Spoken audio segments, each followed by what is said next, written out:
Aku nak ucapkan terima kasih kepada Antena Entertainment kerana menjemput aku untuk screening filem KKN di Desa Penari. So aku memang tak tahu dan aku tonton filem ni pun pada hari Rabu hari tu, berapa bulan berapa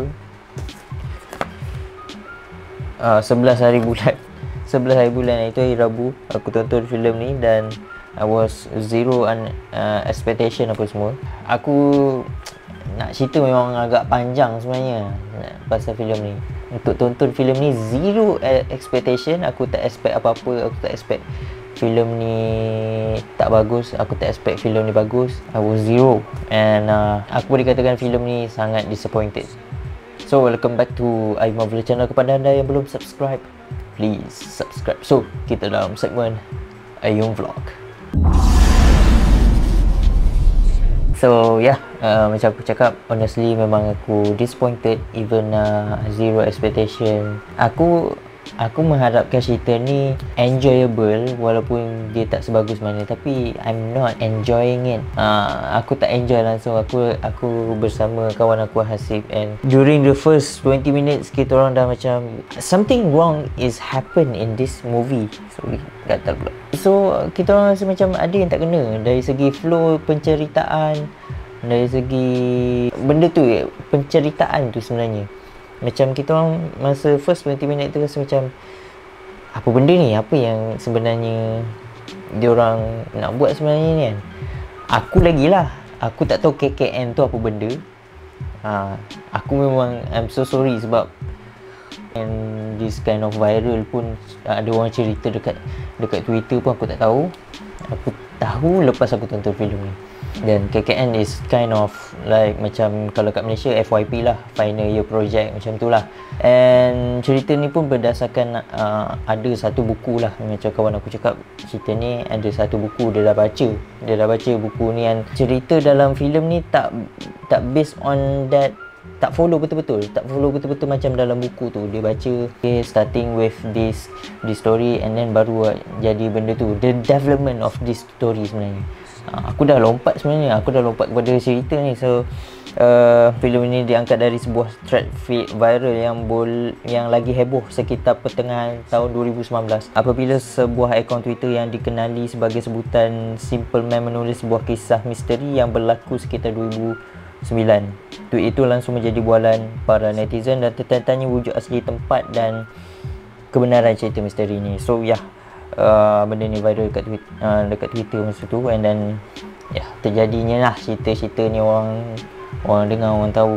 So filem ini merupakan filem horror Manoj Punjabi Production di bawah MD Pictures dan juga Big House Film, arahan Awi Suryadi. So, pelakon-pelakon seperti Tisa Biani, Adinda Thomas, Ashmat Megantara, Agnini Hakyu, Kelvin Jeremy, M Fajar, Nugraha dan lain-lain lah, ramai lah. Okay, kita back to my opinion about this story. Okay, aku boleh katakan kenapa cerita ni dia punya susunan jalan cerita tu tunggang terbalik, and dia tak ada character development dalam cerita ni. Memang sangat fail. Seperti mana kawan aku cakap, dia memang character development tu tak ada, sampai kita tak boleh menjiwai sesetengah pelakon tu punya karakter. Okay, memang dia ada karakter tersendiri.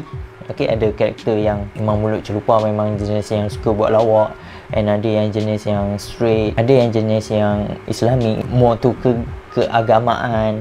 Actually this character punya development tak develop secara daripada bawah sampai ke atas macam tu. Dia punya, untuk kita mengenali karakter tu agak sebenarnya tak mendalam.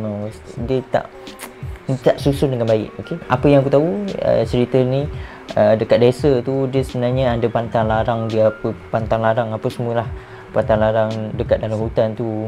And then dari segi penceritaannya pula, dia tak ada penerangan tentang pantang larang tu secara jelas dan secara macam mana orang kata ikut flow lah. Nak jelaskan pantang larang tu ikut flow supaya penonton lebih senang untuk faham. Okay, senang untuk tahu kenapa benda ni tak boleh berlaku dekat kawasan, dekat desa ni apa semua kan. So dia actually ada 6 pantang larang, 6 kot macam tu. Dia ada pantang larang, dia tak boleh mulut tak boleh celupa, tak boleh cakap besar, and tak boleh ada hubungan seks dekat dalam kampung tu. And this kind of thing sebenarnya dia beritahu dalam secara halus dan tidak nak kata berperingkat pun tak juga. Sebab kalau seelok ni daripada awal tu kita dah tahu dah pantang larang dia, and then supaya dalam cerita yang seterusnya kita dah tahu alamak, tengok dia dah langgar pantang larang tadi tu. Tapi tak, ada macam dia terus dekat sini point 1 pantang larang dah langgar, point 2, point 3, point 4, point 5, point 6. Dia macam agak berterabur, and ada secara halus yang sebab dia ada satu scene tu dia cakap kenapa dekat desa ni tak ada anak-anak, tak ada budak-budak. Okay, that thing aku perasan, okay, kalau kawan aku tak bagi tahu yang sebenarnya pantang larang dekat kampung ni tak boleh ada hubungan seks, so aku tak boleh tangkap that scene sebenarnya nak bagi tahu yang dekat kampung ni memang tak ada orang boleh buat anak langsung, tak boleh ada hubungan seks. Dari segi mulut celupa tu kita memang tahulah, dekat tempat-tempat orang kau mulut celupa dalam hutan pula tu memang kita perasan. And lagi satu benda yang paling aku tak suka dalam filem ni, dia terlalu banyak gangguan. Jalan cerita tak ada, gangguan je lebih. Dia macam tu. So setiap 5 minit nak ada gangguan. Baru dialog sikit dah kena ganggu. Dialog sikit ada ganggu. So macam kita orang penat dengan gangguan tu. Dia macam lebih fokuskan kepada seram, babak seram. Tapi bagi aku kalau dah terlalu banyakkan elemen seram yang kena ganggu tu, dia dah jadi macam bosan. Dia jadi macam kau drag dengan benda yang sama, babak yang sama, gangguan yang sama macam tu. Benda ni macam berulang kali. So bila berulang kali orang dah bosan, orang dah muak tengok. So benda-benda ni aku sampai dengan kawan aku pun dah macam ni lah. Aku dengan Hasib dah macam ni lah. Aduh, kena ganggu lagi.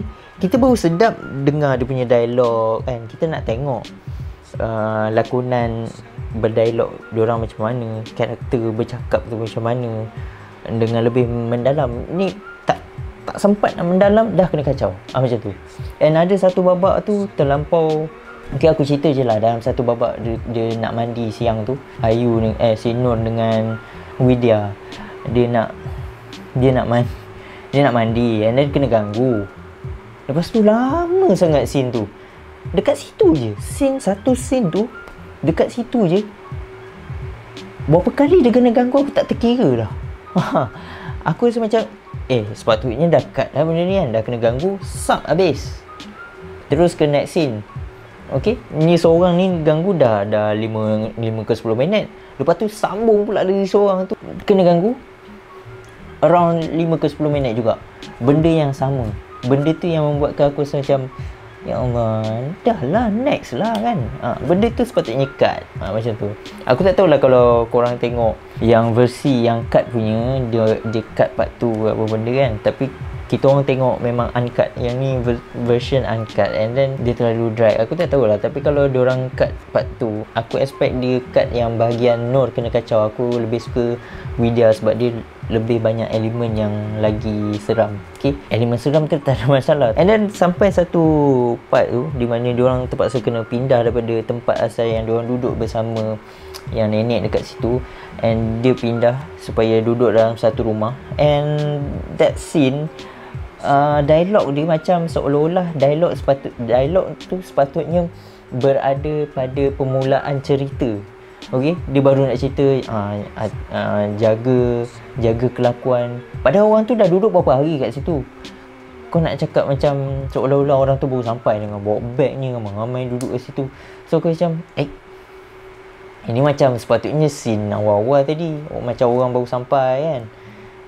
Sepatutnya benda tu berlaku pada awal penceritaan. Ni dah tengah-tengah dah, baru nak cakap macam seolah-olah cerita ni baru nak start. There was satu part di mana sepatutnya diorang berbincang untuk pergi ke tempat desa ni, dan ada perbalahan lah. Diorang macam ada yang setuju, ada yang tak setuju. Okay, minta izin dengan mak apa semua tu tak ada. Sebab tu cerita ni tak begitu kemas bagi aku. So benda-benda tu dia potong. Sepatutnya ada lah start daripada awal tu, dah ada dah, oh saya tak setuju ni. Lepas tu bila dah hujung barulah sama-sama tu salahkan masing-masing. Kau lah ni, aku tak nak pergi tempat ni, aku dah cakap awal-awal aku tak nak pergi tempat ni. Baru ada storyline yang kemas. Ini tak, dia memang tak ada tunjuk yang aku memang tak suka pergi tempat ni sampai gaduh apa semua kan. Dia tak ada part tu. And then ada satu scene tu, tiba-tiba kita dah duduk dalam hutan dah betul lah, memang macam kalau nak keluar jauh, susah nak keluar. Tiba-tiba ada satu scene pergi pasar. Kita orang dah macam pasar mana pula ni, apa sebab pula pergi pasar? Semata-mata nak menunjukkan yang nak bagi tahu kepada penonton lah, yang orang kampung luar daripada kampung desa tu pun actually tahu desa ni macam mana, seram ke apa benda, tak elok pergi. Sepatutnya cerita tu sepatutnya scene tu daripada awal, sebelum diorang gerak ke desa tu, sepatutnya diorang macam orang kampung luar dah bagi tahu, oh kamu nak pergi ke desa tu ya, oh desa tu sekian tak bagus, seram and bahaya. Sepatutnya sebelum pergi tu dah, sebelum diorang pergi ke desa tu dah ada babak scene tu, supaya macam nampak betul ke orang kampung ni cakap desa tu bahaya, seram apa semua kan. Ni dah sampai dah lebih daripada 60% ni cerita, baru tiba-tiba orang kampung tu semata-mata nak bagi tahu penonton yang orang luar tu tahu kampung tu bahaya. Macam tu lah. So macam kita orang macam, kenapa susunan ni macam ni dia macam lompat sini punya, lompat sini, dia macam tu.